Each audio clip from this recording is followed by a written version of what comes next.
So, what's on my mind today is cruelty is contagious. I think about way back when they had that healthy eating campaign and you are what you eat. Well, you're also what your environment is. And right now, there's a good faction of our culture that is okay with the cruelty that we're seeing play out in the name of immigration control. And I'm also seeing rule of law being attacked aggressively by politicians in the live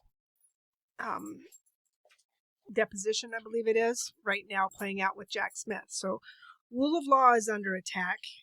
Constitutional rights are under attack. Our neighbors are under attack. What are the weapons we have, right? It's like knowledge is the secret weapon for us.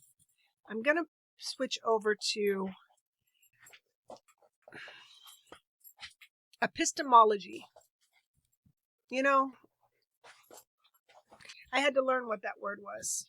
I learned it when I met my husband.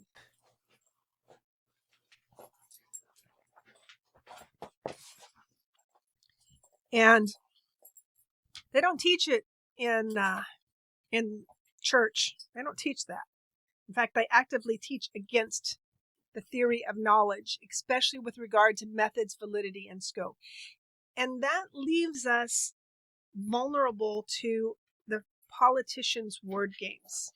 You know why we need lawyers? Is because people try and pull sneaky shit and play word games. And so you have to nail down the exact, precise, no ambiguity whatsoever definition, and it requires a judge and a jury sometimes to make that happen, instead of it being just common decency being the rule of the day.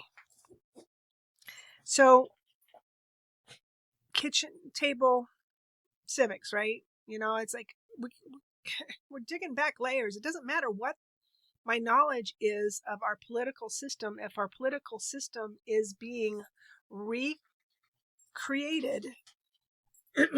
overnight. So I need to go back into more fundamentals, recognizing false equivalency. That's one thing.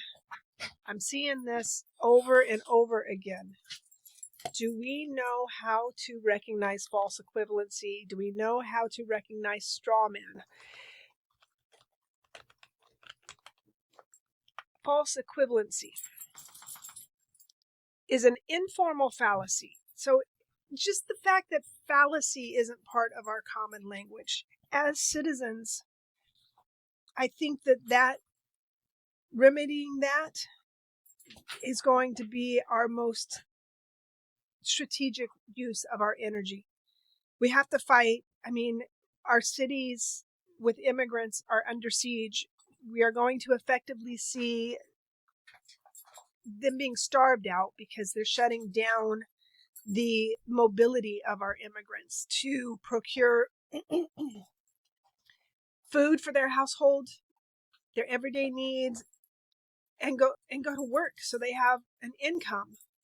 And in that process, they're breaking down our very income flow for our government, because those taxes being paid by immigrants are significant. The taxes I would be paying if I had a freaking job. It's significant to me. You add that up by 300 million people, well, add it up by 100 million people. Let's say 240 some are dependents, just for sake of argument. So, remember, cruelty is contagious. Get this over. We're seeing it happen around us. We really are. But courage is contagious also. And we've got to find a way to not turtle up emotionally. And that's my struggle. I can learn and read and vent to the camera. That's my outlet right now. Welcome to my kitchen.